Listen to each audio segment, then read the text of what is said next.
What's up, everyone? This is Ben with YGO from Zero, coming at you with another video on LOB format.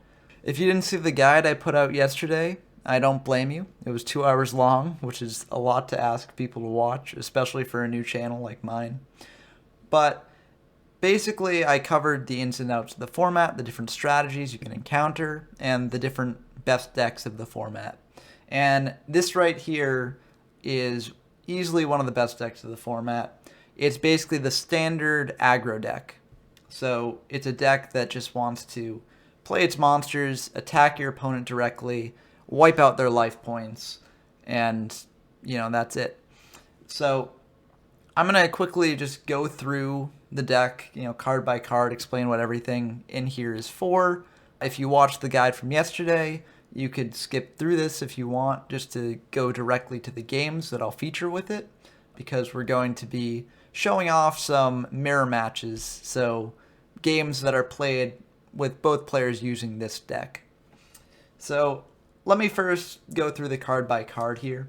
So the bread and butter of this deck are these beat sticks here. So you got Skull Redbird, Uraby, and Witty Phantom. And those are the three monsters in the format with the highest attack. 1550 being the highest, 1500 next, 1400 next. The highest attack on a level 4 monster. And that's important because you can just normal summon it without tributing and attack your opponent, get in some damage, potentially attack over another monster. These guys are going to be the main drivers of the deck. Now, they're not perfect, partially because another key feature of this deck is all these defenders. So Aquamador and Giant Soldier of Stone, they're monsters with 2,000 defense. None of the other 4-star beaters can get over them. So if your opponent has this set, your beat sticks won't be able to get through them. It can prevent you from getting in damage. And as such, these are a very important part of the deck as well, because these will prevent your opponent's aggressive strategy from just overwhelming you. It will stop their attacks for a couple turns and just generally protect you. And, they've also got pretty decent attacks if you're going to attack into your opponent directly with them. Like Giant Soldier Stone is 1300, not too far off from Witty Phantom's 1400. Aquamador is 1200, again, not too far off from the beat sticks. So they'll mainly serve as defense, but they can double as an offensive push when you need them to. Next we have the other monsters here. Maneater Bug is a monster that is really good at just trading 1-for-1 with your opponent's monster. You flip it up, they lose their monster. You can either use this proactively, like if you have a Maneater Bug set and your opponent just sets a monster, you can flip up the Maneater Bug, kill that monster, summon a beat stick, get in for damage. Or you could use it reactively. You set the Maneater Bug, your opponent summons a monster, attacks into it, expecting maybe to hit one of the defenders. They hit a Maneater Bug and they lose their monster. So Maneater Bug is pretty good. It's a bit more slow than a lot of the other removal options in this format, which we'll get to later. But it's still very much worth playing. Still a very good card. Last monster we have is Armed Ninja. I'm playing these at 2. I wouldn't blame you for playing them at 3 or even playing them at 1, because this is kind of, it does the least in the deck in most cases, but also when you do want an Armed Ninja, if you do have an Armed Ninja, it can be very good. Basically, the purpose of this card is largely to get rid of Swords of Revealing Light, which is a spell card that can stop you from attacking for 3 turns, which can just be devastating. It can just grind you to a halt, let your opponent get a lot of advantage, and so Armed Ninja can be very good at just preemptively ending Swords of Revealing Light and letting your monsters get in for some damage.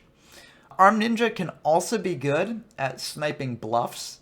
So if your opponent sets a spell card as a bluff for a trap hole, Armed Ninja can be great at just getting rid of those spell cards. And if it's a powerful spell card, that can be a pretty good trade. And speaking of spells, let's get into the spells. They're all pretty straightforward. They're all incredibly powerful, pretty much. We have 3 Raigekis, destroys all your opponent's monsters, incredibly good. 3 Dark Holes, Destroys all monsters on the field, but most of the time you'll be playing it, it will just effectively be Raigeki, because you'll have no monsters on your side of the field. 3 Fissures, which just destroys 1 face-up monster that your opponent controls with the lowest attack.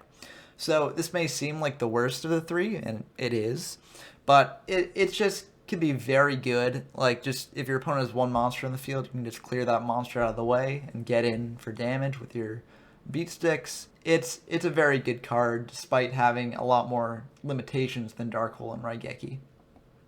Monster Reborn can be very good for making, last turn offensive pushes, just finishing off your opponent out of nowhere, because this card is the only spell card besides Polymerization that can get around Trap Hole, which is one of the big defining cards of the format.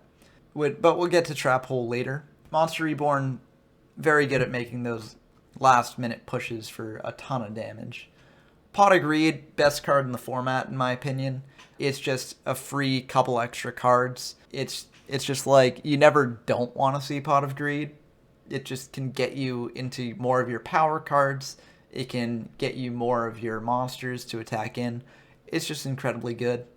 And then we have Swords Revealing Light for the last of the power spells. Swords, as I said, it's brutal for your opponent to face it.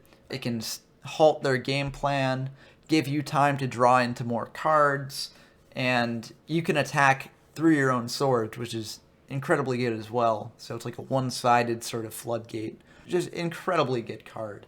And one of the more annoying cards in the format, in my opinion. Lastly, for the spells, we have Stop Defense. And I feel like you could probably, if you so choose, you can cut this for maybe another beater, like another copy of Witty Phantom, or maybe another Armed Ninja. This card's probably like the flex spot, where you can put it, you can take it out or swap it with something depending on how you feel, because it easily does the least of the spell cards in the format here, because it switches the defense position monster to attack position, and this can be really good at getting over your opponent's defenders or preemptively triggering a flip monster. But, I understand why you wouldn't want to include it, because you kind of need another card in addition to it to get value out of it most of the time. But it's still pretty good, and especially with stall decks like Exodia being arguably the best decks in the format, I think it is good to include a copy just for those matchups. And lastly, the traps. We've got 3 Trap Holes.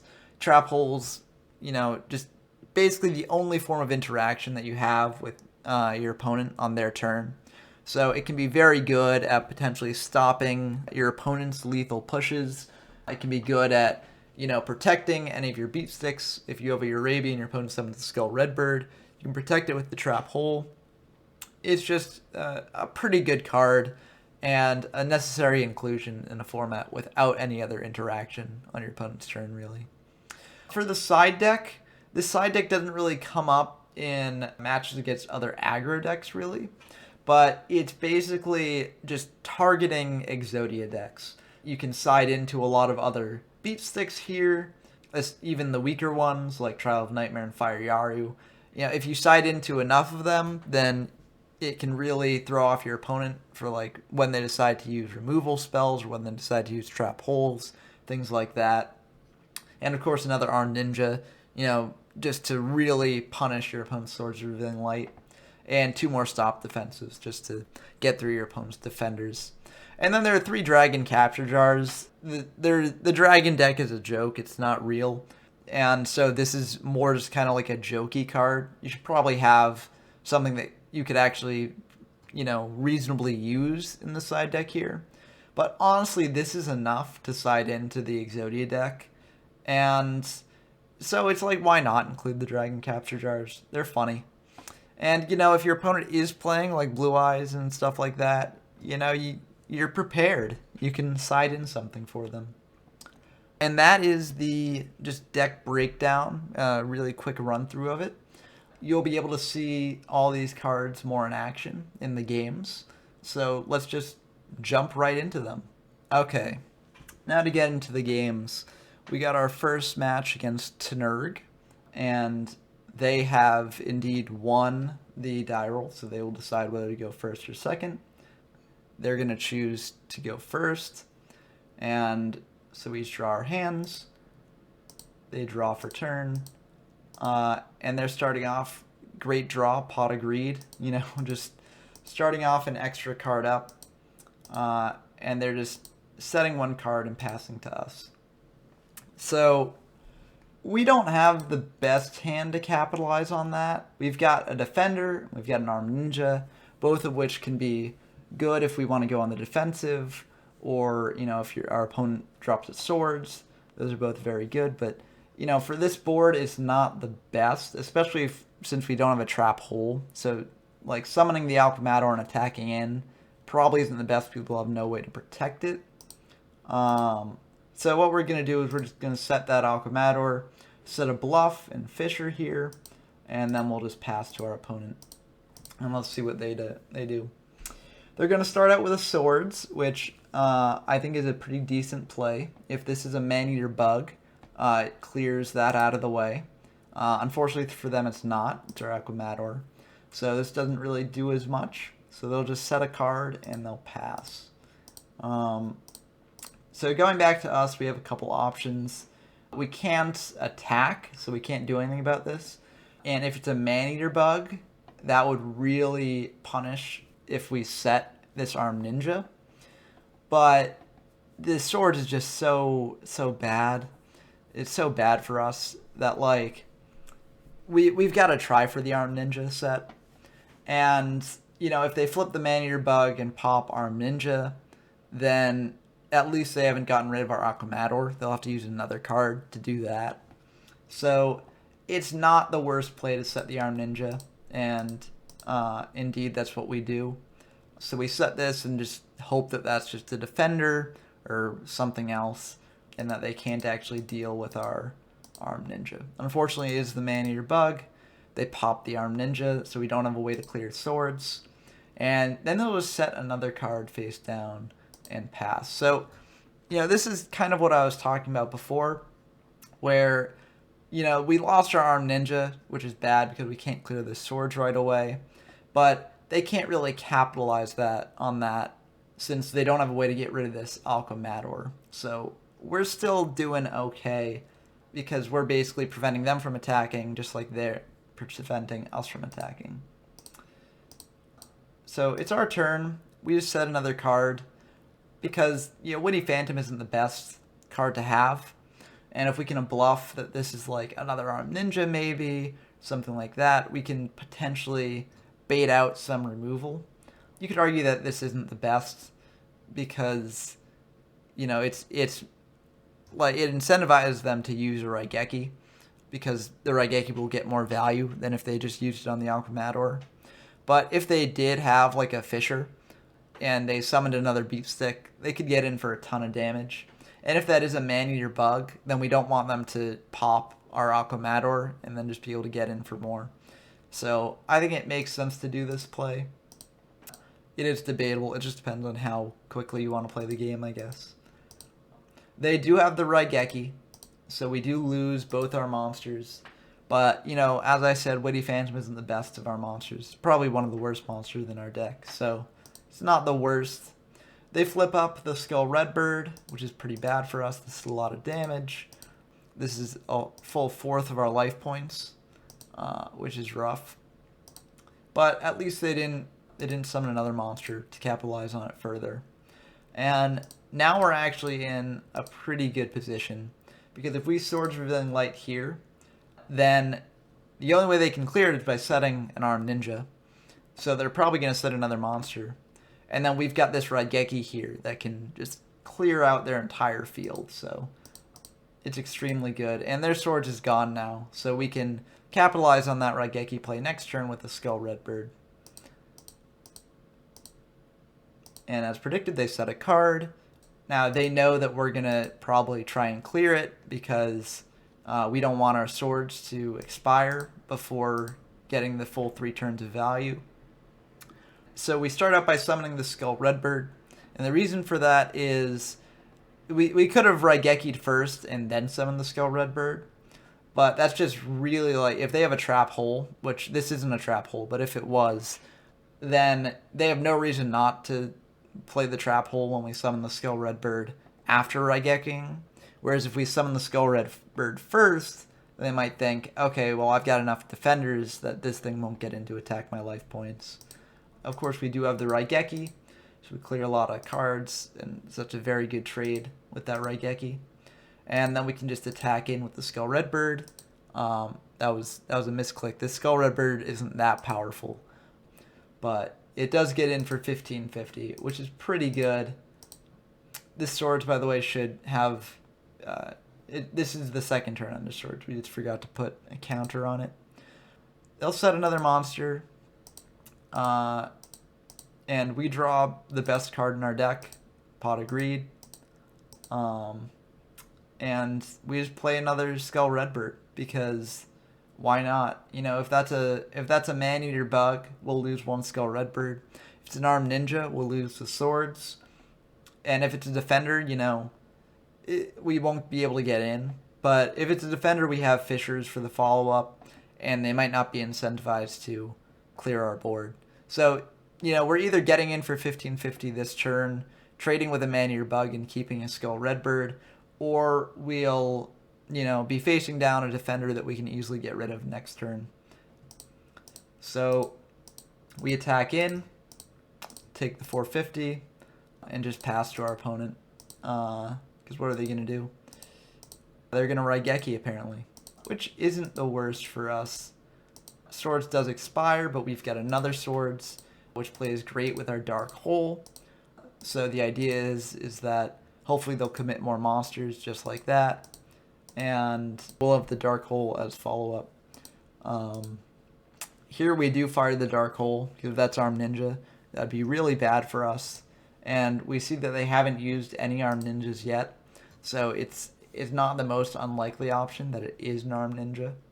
So we use Dark Hole to preemptively clear that. It still takes care of 2 cards, so it's getting pretty good value. And then we figure, you know, why not just summon out a Giant Soldier of Stone and attack in? We've got Swords to protect it from any other threats, and, you know, we have a Trap Hole on top of that, and a Fissure too. If they summon a monster and attack to block it, we can just Fissure it next turn. So there's no real risk to playing the Giant Soldier of Stone now. It does die to Fissure more easily this way, but the name of this deck is Aggression, so we might as well get aggressive. And now they play their Swords, and we can't really do anything. We just switch to defense. We could set the Alquemador as sort of a bait, but that's just asking for a Dark Hole Raigeki, and then we don't have any monsters to follow up with after that. So it's best just to keep the Giant Soldier here. It does get fissured, but that's not the worst. They set a card, and then past us, and Swords is gone. We do draw Raigeki here, which we can use, but I don't really see a point for trading 1 for 1. And so I just set 1 because I checked to see how many Man-Eater Bugs. They've got 2 in grave, so it's not likely that this is the 3rd. It could be the 3rd, but I figured it's safe to set the Alquemador.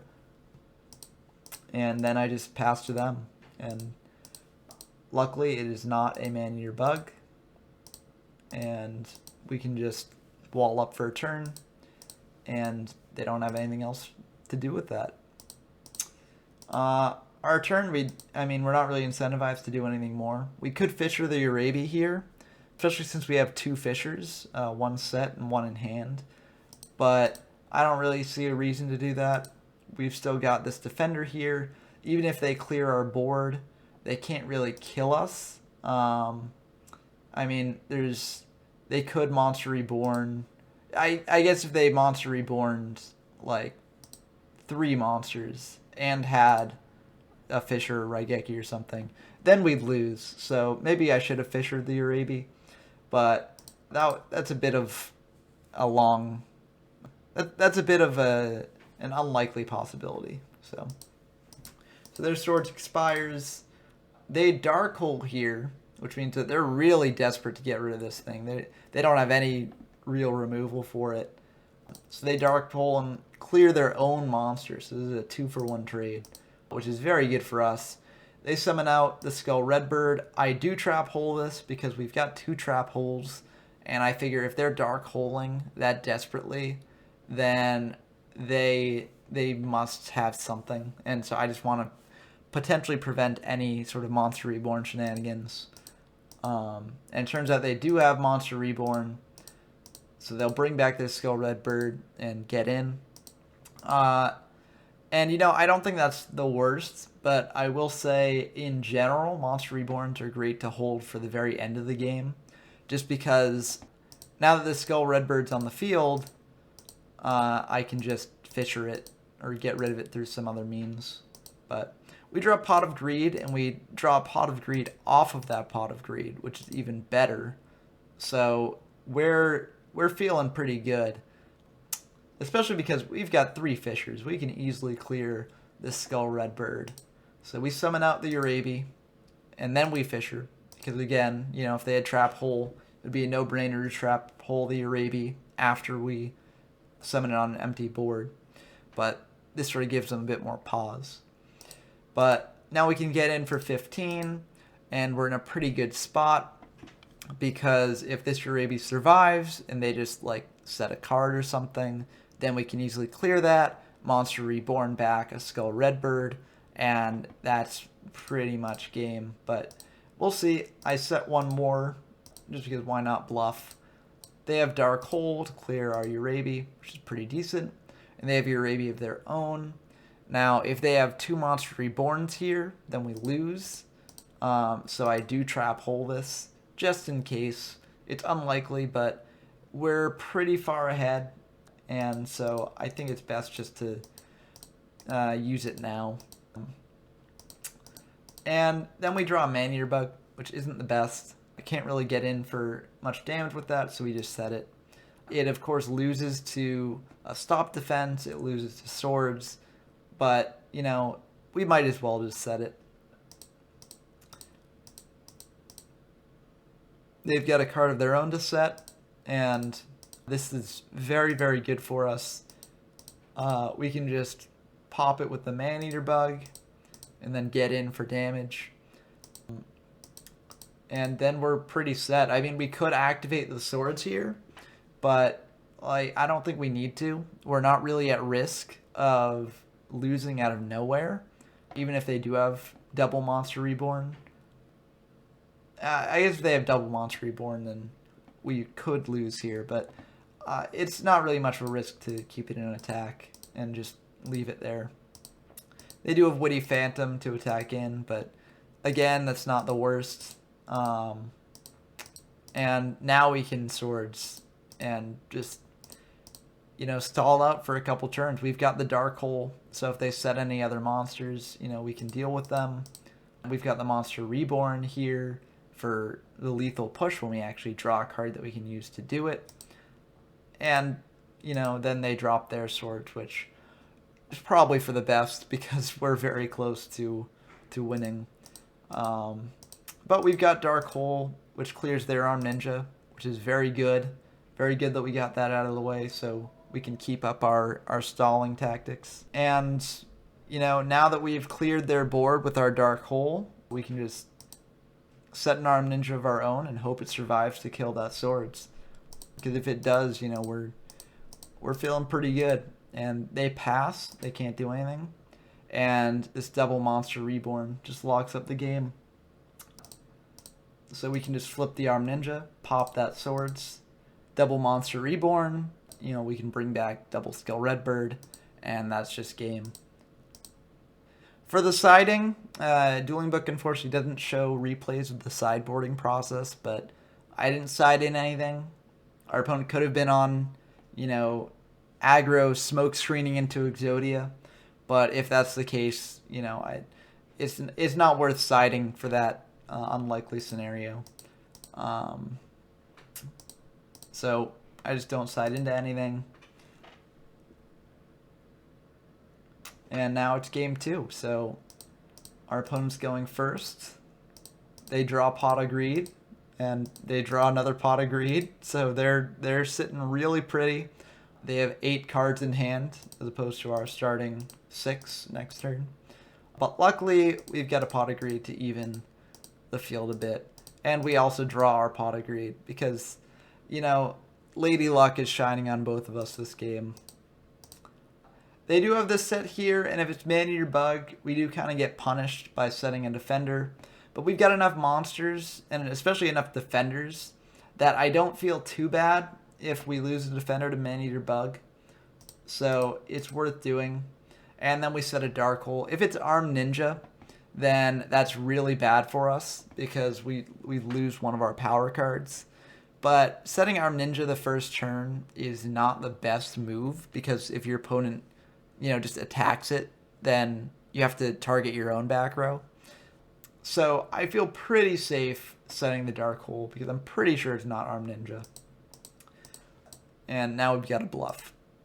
So they flip up Man-Eater Bug, they summon out Skull Redbird, and they get in for a 4th of our life points, which is pretty rough.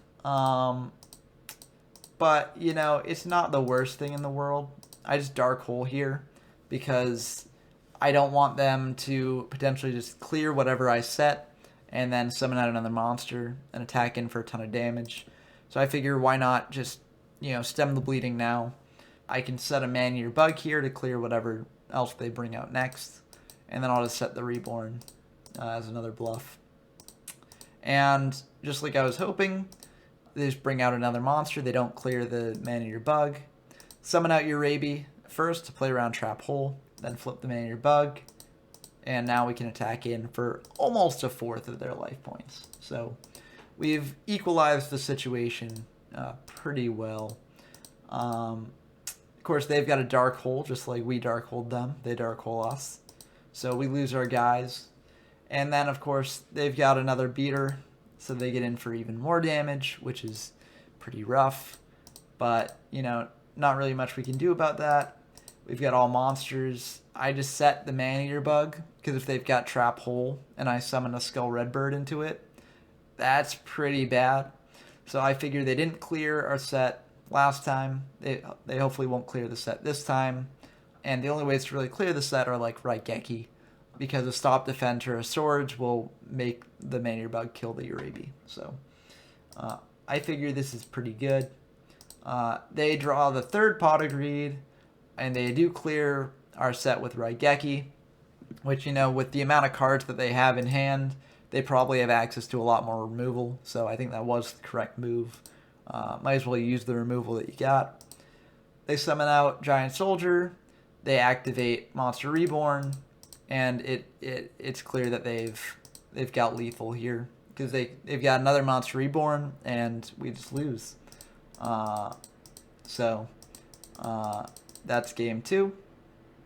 Nothing much we really could have done there, and you know that's the way the games sometimes go in this format, where you know even if you play as best as you can, it just sometimes comes down to who draws what. And yeah, but I think we both played great that game. And now going into the tiebreaker match, tiebreaker game here, we've got a pretty good starting hand, and we're going first. It's always great when you draw the Trap Hole, so that way you don't have to actually set a bluff. You can just set the actual Trap Hole. So we just set our defender, set Trap Hole, and they've got a Soldier Stone of their own. That's fine. We just let them attack into our soldier, and they actually don't have anything to do with this, which is pretty good for us. We can just Fisher, switch to the Soldier Stone to attack, get in, and we don't even need to swords because we've got the Trap Hole. So if they summon out a monster with higher attack than our Soldier Stone, we can just Trap Hole it and feel pretty good about that. They do indeed have a monster with higher attack, but we've got the Trap Hole, so it feels pretty good. And then they reveal that they've got swords, so, you know, not much we can do there. Drawing this other Trap Hole is very nice. You know, we can just replace our non-bluff with another non-bluff, another actual live Trap Hole. And so that's pretty good. And then we just switch the soldier to defense because what else are we going to do? Can't attack in. They set one. You can't really do anything about that. If it's, you know, if it's a man-eater bug, it's a man-eater bug, and they can clear the Soldier's Stone. But it's not like that threatens a lethal amount of damage or anything.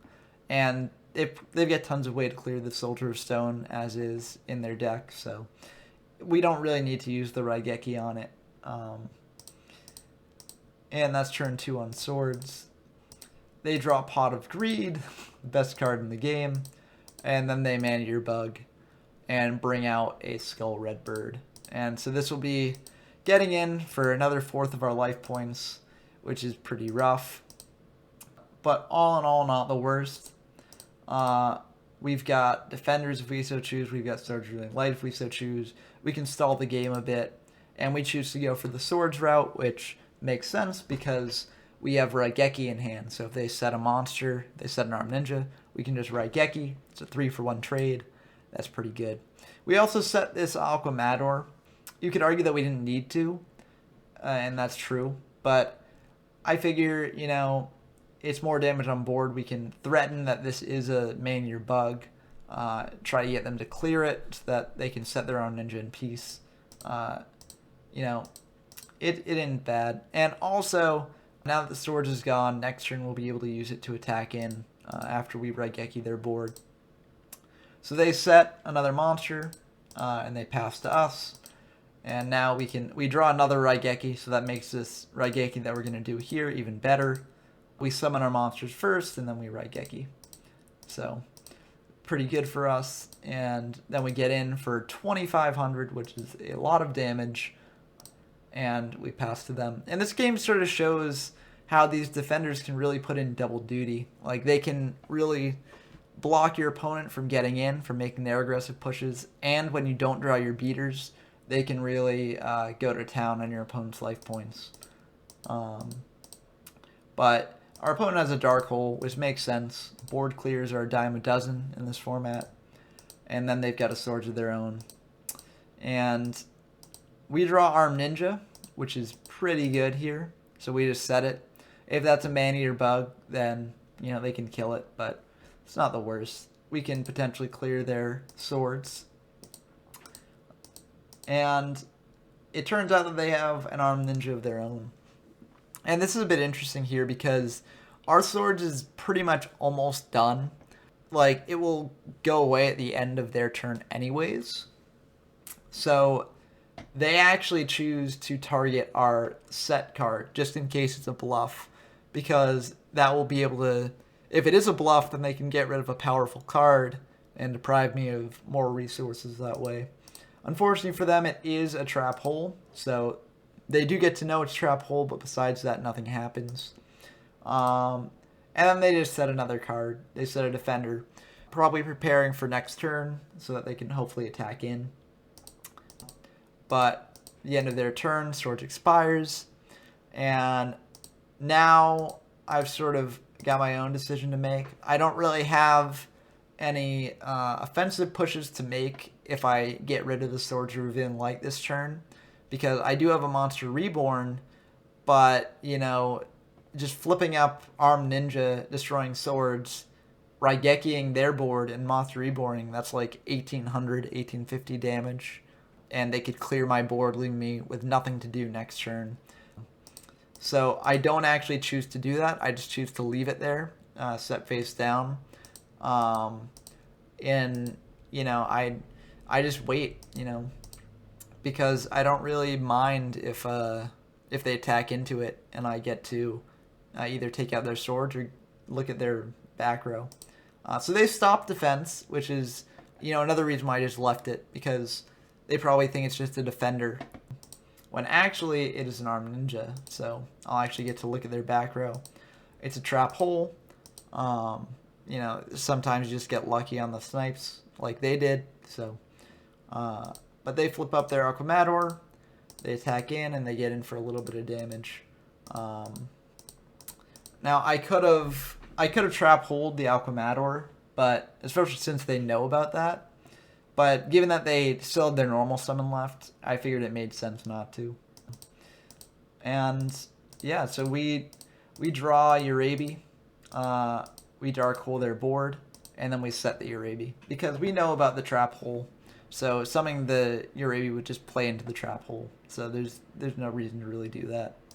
And also, you know, they had swords up, so we couldn't attack anyways. They'll Raigeki our face down, going for the 1-for-1 trade, which is pretty good for us, I think. They'll play Urabi, we'll just trap hole it because they're down to 2 cards total, and they know about our trap hole anyway, so we might as well do that. And they'll just set another back row. We don't really have anything to capitalize on this with, so we just set a bluff of our own and pass it to them. They have Reborn, which isn't the worst here. They get in for some damage. But again, it's like the Reborns really, really are great at the end of the game because now I can just clear this monster with a Fisher. Just get it out of the way. And then just set a monster of my own. And, you know, this was a bit of a risky play because if they add swords or stop defense or something like that, they could just cause it to, you know, destroy itself. But, you know, they'd used up 2 swords and 1 stop defense, so I didn't think it was that big of a risk. And they chose to commit a monster field and attack it, which is just what I was hoping for.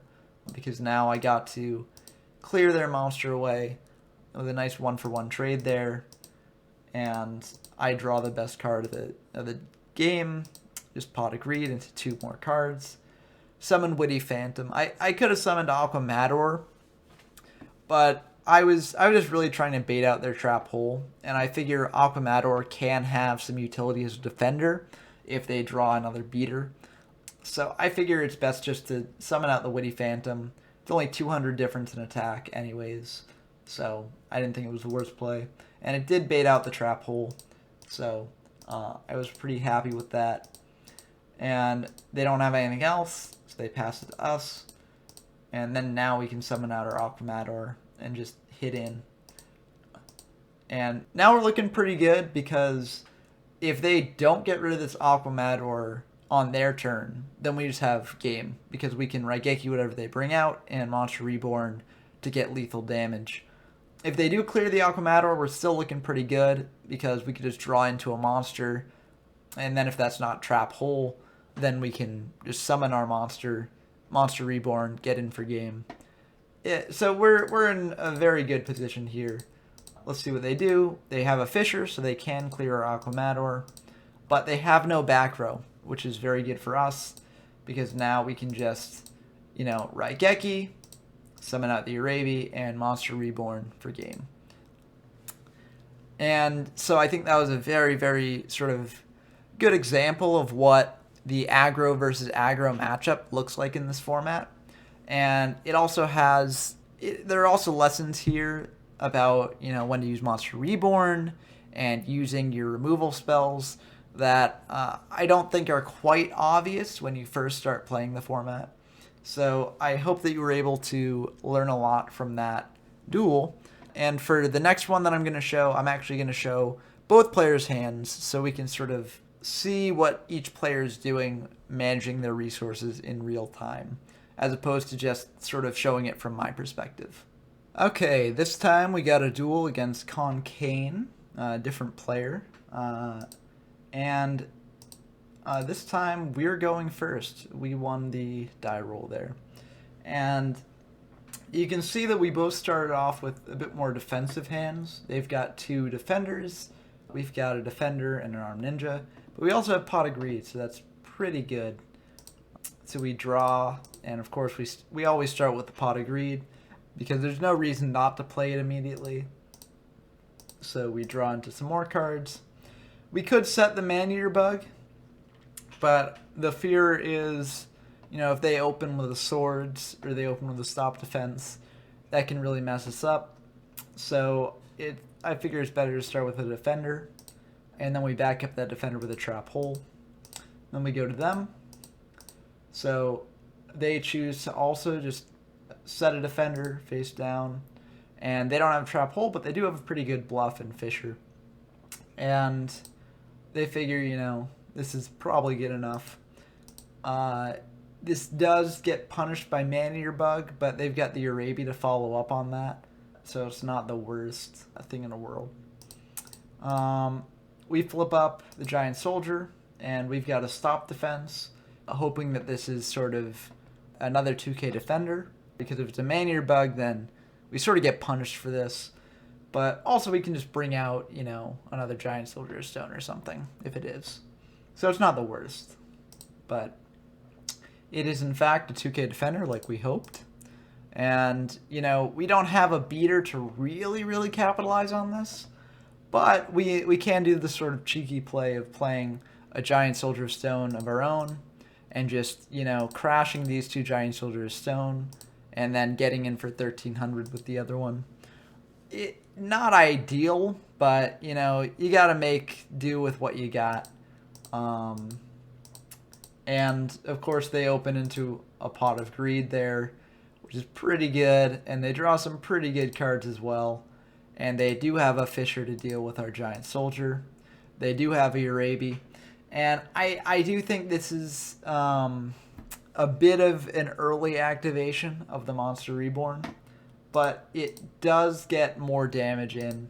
So it's not the worst in the world. It's just, you know, I do have Dark Hole, I do have Raigeki. So I can just sort of clear that giant soldier that they brought back.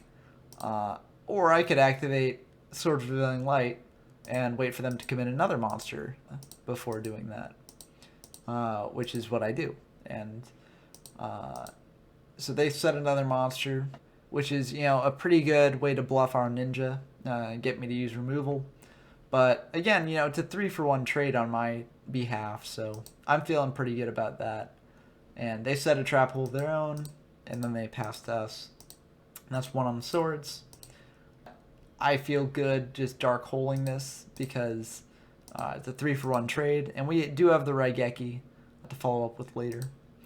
And then I try bringing out the Skull Redbird, but it gets met with the trap hole, which is fair, you know. Just clearing away the most powerful beater before it can do anything. And then we pass to them. And they set another monster, another sort of threat of our ninja. And they pass to us. Now, we could Raigeki that if we're really worried about that being Armed Ninja and then us losing our swords. But it's not really worth it because there's only one turn left on swords anyways, and we don't really have any offensive capabilities to back that up. So what we do is we just set this Man-Eater bug. If it's a Man-Eater bug of their own, then, you know, that stinks. But we just gotta hope it's not. And they actually do draw into an Armed Ninja and set it, which is not bad if they're thinking that they can snipe this face down. Unfortunately for them, it is in fact a trap hole that we've just been holding for the whole game. So they won't actually be able to snipe with it. We just pass here because we figured that the first card they set isn't Man-Eater Bug. The second card probably isn't Man-Eater. It could be, in which case we'd get punished for it. But we just gotta hope it isn't. They didn't do anything last turn, so they probably won't be able to do anything too big on their upcoming turn. So we're fine just leaving things as they are. We don't need to use the Raigeki yet or commit any more monsters to the board. They try to snipe our back row. Luckily for us, it's a trap hole. They go for swords here, which I actually think isn't maybe the best choice because it's not like they have a Fisher in their hand to follow it up with or anything. But I think they just really want to know what our face down is, just to plan their turnaround, like see whether they need to use a Raigeki or not. And you know, the swords is never a bad thing to activate because you do get 3 turns off of it. Unfortunately for them, it is a Man-Eater bug, so we can get rid of their other monster. And unfortunately for us, they have got a Skull Redbird. And they do go for the Monster Reborn here again to bring out another Skull Redbird. And they do go for a Raigeki as well because, you know, they've got another Raigeki in hand.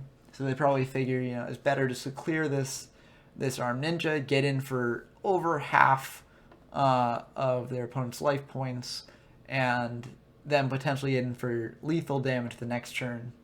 I'm not sure I would have done this just because resources are such an important thing to conserve in this format, but I do respect making the offensive push here. And this is a lot of damage, and now I'm at a very dangerous place. So I really don't have much of a choice here. I have to Raigeki, just clear away those monsters, prevent them from, being able to capitalize on that next turn. I do have an armed ninja for their swords, so that's pretty good. And then I just set one.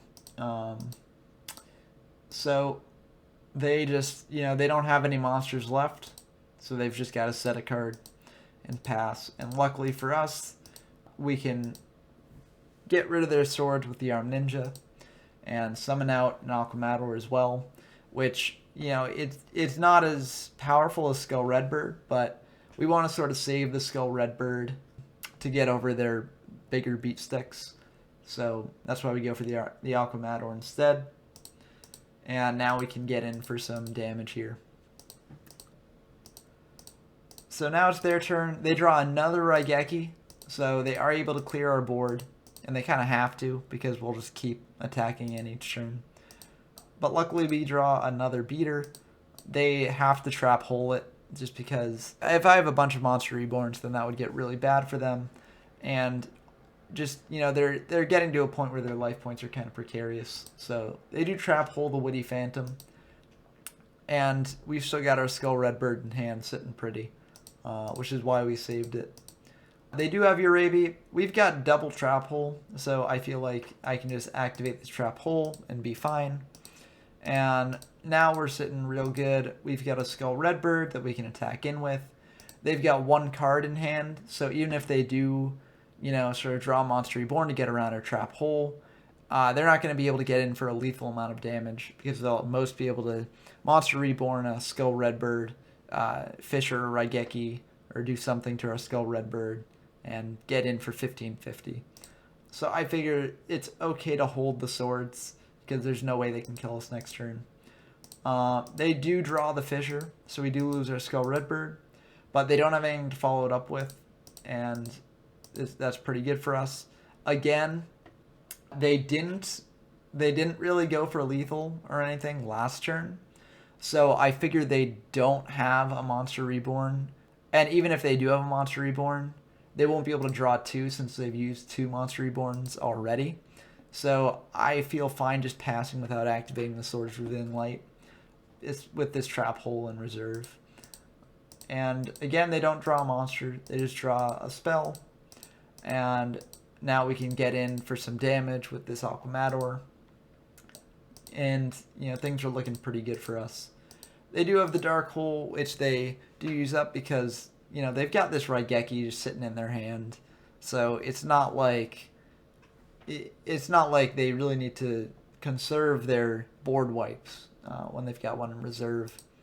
And they do set the Man-Eater Bug, just, sort of in case we summon out a monster. We do swords here, and the reason for this is I figure that they wouldn't just set an armed ninja, especially when they know that this is probably a trap hole, because I've just been sitting on it for so long.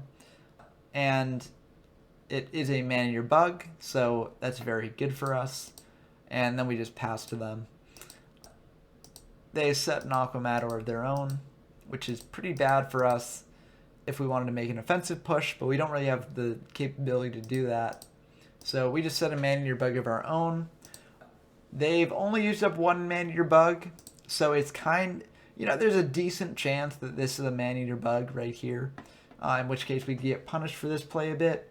But even if it is a Man-Eater Bug, we've still got swords up, so it's not the worst in the world. And we do have a Fisher to deal with it later. They draw a Stop Defense, which is really unfortunate for them here. There's no real motivation for them to activate it, so they just set it as a bluff. And unfortunately for them, this is the end of the game, because we can just summon Urabi, Man-Eater Bug their set, and then we've got a Monster Reborn to finish it off. So yeah, that's game one. Pretty good. Again, I don't really feel the need to side in anything here, because I do not respect the aggro smokescreen into Exodia strategy. So I just leave things as they are and go into game two. and our opponent chooses to go first, which, is, I think, the better starting turn to do in this format. You could argue that, you want the battle phase, so you should really go second. But just sort of getting the card advantage that extra draw in the first turn provides you is just incredibly useful and just puts you slightly ahead in sort of the resource war.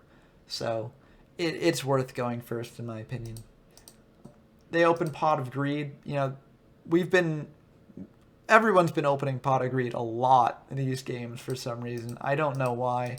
It's just glued to the top of our decks. But, they just set one, set another. They've got Trap Hole and a Defender. It's a very good setup. But we've got 2 Pot of Greeds. So, who's really got the better setup, So, we just Swords here because, again, it's unlikely that's an Armed Ninja on their first turn. And if it's a Man-Eater Bug, we just get rid of it, which is pretty good. If it's a Defender, we can Fissure it if we want. It is a Defender, so we will Fissure it. And we bring out Witty Phantom because if they remove it in some way, it's the weakest of our beaters, so it's not a big loss. We get in for 14, which is pretty good, and then we pass it to our opponent. Now, I could have set a bluff here, and the reason that I didn't is because in case they have Armed Ninja, neither of these can really respond to a set Armed Ninja if I'm worried about that. So I don't want to wind up in a situation where I have a set bluff that I can't use if I'm worried about Armed Ninja. And I really don't want to lose these. And we're in a good enough position with Swords that I don't really feel the need to bluff. But they just set a Man-Eater Bug, which is pretty good, and they pass to us. They could have activated Swords of their own, but I think it's wise that they didn't, because even if I summon out another monster here and attack into Man-Eater Bug, they essentially stall a turn, because they use Man-Eater Bug to destroy the other one. So I think that makes sense. I do bring out another Beatstick and Urabi. They Trap Hole it, which I feel like they could have just attacked. They could have just used the Man-Eater Bug to get rid of it, but I do understand why they did this. If I just go completely aggressive and like Raigeki, that set monster, then they'll be taking 2,900 damage, which is a lot of damage. So I do understand why they used the Trap Hole there. And this way they can still clear the Witty Phantom. So they've just cleared my entire board. So that's not bad at all. And now it's their turn. They've got a Defender of their own. They can just set it and pass. And yeah, we don't really have many good options here. We could have Raigeki'd and then summoned like a Soldier Stone or an Aquamador, but that's kind of bad. These monsters don't really have enough attack to justify it, and we're gonna lose our swords soon anyway, so we want to have defenders as a backup. And sending the Man-Eater Bug can potentially answer one of their set monsters, so that's what we do. If they have a set Man-Eater Bug, then we get punished for it. But they've already used one, so I feel comfortable making that play. They draw. They set another monster here in preparation for Swords being gone the next turn, which it does make them more susceptible to board wipes, but it's just setting up a more damage, especially since I haven't taken any damage yet. So that makes sense from them. Although I would tend to play more conservatively there. Swords is gone. So I just, I drew a Trap Hole off the top, so I'll set it to provide myself some insulation. And I don't really feel the need to flip this Man-Eater Bug because I'm not making any offensive pushes here. So I can just wait for them to trigger it. And let's see what happens. They stop defense, and this is like, if it's a defender, then that's really good for them. But since the Man-Eater Bug, this sort of isn't the best here. I do get to eat up one of their monsters, but at least they still have another monster that can attack into it. So it isn't the worst. They just choose to bring out a Urabi and not flip up their defender. I given their hand, I maybe would have flipped up the defender and attacked, because they do have swords to stall if they needed to. And they really do need to get on the aggressive since my life points are full. But again, hindsight's 2020, and I do have a Raigeki in hand, so it's like I don't know. I think that it could be better just to have bluffed the set there, but I would have flipped it up into attack if I was in their shoes. But I do take the first damage of the match there, 1050, and then it passes to me. And I have a couple options for things to do here. I'm pretty sure that this is not a man-eater bug, because they would have just flipped up that man-eater bug and gotten rid of my man-eater bug instead of stop defensing it. So I'm not sure quite what it is, but I know that I can feel comfortable in setting a monster because it won't be bugged. So that's what I do. And now that they have a second sword, they feel comfortable just firing the swords, which I don't think is bad, because I think it's unlikely that I would have set an Armed Ninja. So they have the read that it's not Armed Ninja, and this way they get to see what it is, and it is an Aqua Mator. So the only way they have to get rid of that is with the Raigeki, which is, kind of unfortunate for them, but it does clear the Mator. And now they're flipping over their Mator to get in for damage, which, it is the right move, especially since they do have the skill Red Bird as follow-up. They choose to set the Armed Ninja here, which it does make sense if they're worried about me Swords Revealing Lighting on their next turn and just, sort of cutting them off from attacking. But it does also make them very susceptible to Dark Hole and Raigeki, as they'll find out next turn, because I will just Raigeki it. It's a 3-for-1 trade. It's too good to pass up. And I figure the only reason they've set a monster, given that board state, is because they expect to get use out of it in some way. So I do that. I get rid of their Armed Ninja, which I'm happy about. One less way to deal with swords if I ever get swords. And I set an Armed Ninja of my own in the hopes of getting rid of that Swords Revealing Light. And then I just set the other trap hole, because why not? Just double the insurance. They get one counter on sword and just pass to us. Now I summon out the Aqua Mator and flip up the Armed Ninja. Get rid of the swords, and now I can get in for a bit more damage. I could have kept, playing defensively, because they weren't really doing anything against this. But I figure I've got 2 trap holes, so I can stop them from summoning out monsters to get over this. And forcing them to waste like a board clear or a monster reborn to actually get rid of these is just a bit too good to pass up. So I attack in.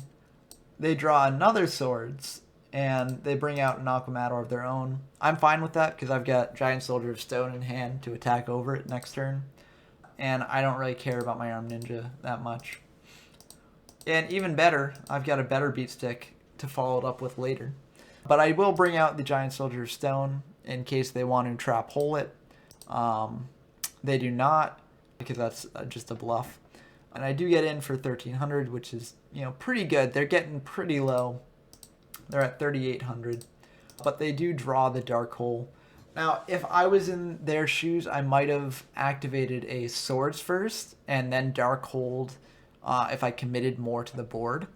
I think that might have been a more profitable trade. But I do understand the temptation of doing that, because now they get to get in for 1,550, because I am running a bit low on life points. So I think that is reasonable. Unfortunately for them, I do have a trap hole. So I just preemptively trap hole. If they had had 2 Monster Reborns, I would be dead if that Skill Red Bird stuck the landing. So I had to get rid of it. And they do choose here to activate a Swords, just as a precaution.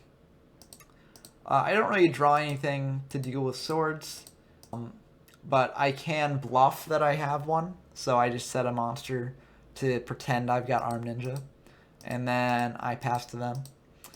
That was a misclick. They were just trying to put 1 counter on swords. And they just set a monster of their own. because why not? If this is an armed ninja here, and I can get rid of their swords, then I could potentially push for lethal. So I think that's a decent play. I draw a Man-Eater Bug, and I do set it.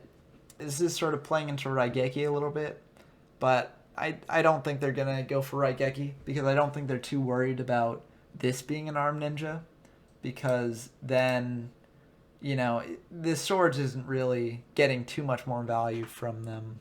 So using an armed ninja on it isn't actually the best here. So I set the Man-Eater Bug hoping that it'll get more value. In fact, it gets value right away because they activate this swords, which I think was a bit of a mistake because they didn't really have any sort of offensive follow-up to clear these if they were defenders. And they still had one more turn left on this swords. And if this was an armed ninja, then that would be incredibly punching for them, getting rid of their new swords. And as is, it's already kind of punching with this Man-Eater Bug destroying their set. So I think they should have saved the swords for later, but I get wanting to know what your opponent's up to, so that makes sense. And they are going to go for Reborn here just to clear this Urabi. Start, eating through my monsters. But I drew Armed Ninja. So I am able to set this knowing that they have this new sword here that I'll be able to get rid of. Knowing that I have a Fisher here to deal with whatever face-up monster they have. And knowing that I have a Monster Reborn as well. So I can potentially, make a lethal push depending on what I draw. They draw another Skull Redbird. And they do bring it out, which I will trap hole because, if that last card in hand is like a Raigeki, that would be very bad for me because I don't have any sort of board clear. At most, I have Fisher, which can only deal with one monster at a time. So I do trap hole that. And then they choose to clear the Man-Eater Bug, which makes sense because this could be like a 2k defender or something that Skull Redbird can't get through. So that makes complete sense. Luckily for me, I do draw a Skull Redbird of my own, so I can bring that out, Fisher their Skull Redbird, and get in for a lot of damage. I could have Monster Reborned out another Skull Redbird to put them at 400 life points, which is a very, very low amount of life points. But I figure, if they clear my board with like a Raigeki or a Dark Hole, then I just gotta hope that I draw a monster in that case. So I figured it's better to save the Reborn for later when I could potentially use it to do a variety of things. Or use it for a purpose that is not necessarily just getting damage in. So they draw a Man-Eater Bug. They set the Man-Eater Bug. And that's pretty bad for me. I do stop defense it just to get it out of the way. They are able to pop the Skull Redbird, which is pretty bad, especially given, this isn't actually lethal on board if, because if I bring out Man-Eater Bug and Reborn a Skull Redbird, that's still just 1850. So that's 100 life points off of being lethal. So it's so close yet so far. So I just set the Man-Eater Bug, and then I set the Reborn as a bluff. They bring out a Skull Redbird of their own and just hit into the Armed Ninja, which I think is fair. But now this is the end of the game because now I can Man-Eater Bug, pop their Skull Redbird, summon Skull Redbird my own, and then bring back a Skull Redbird with Reborn. And that is the end of the game because I just attack. I attack over the Man-Eater Bug with one Skull Redbird, and then attack directly for 2,000, which just beats them. So I hope that game was sort of helpful to sort of show the resource management going on both sides of the duel. And I hope that you enjoyed the videos and that they gave you a bit more insight into what the sort of aggro mirror match looks like in this format. I'm planning on making some more videos featuring matchups between different decks in the format, so look forward to those, and I'll see you next time. This is YGO from Zero, signing off.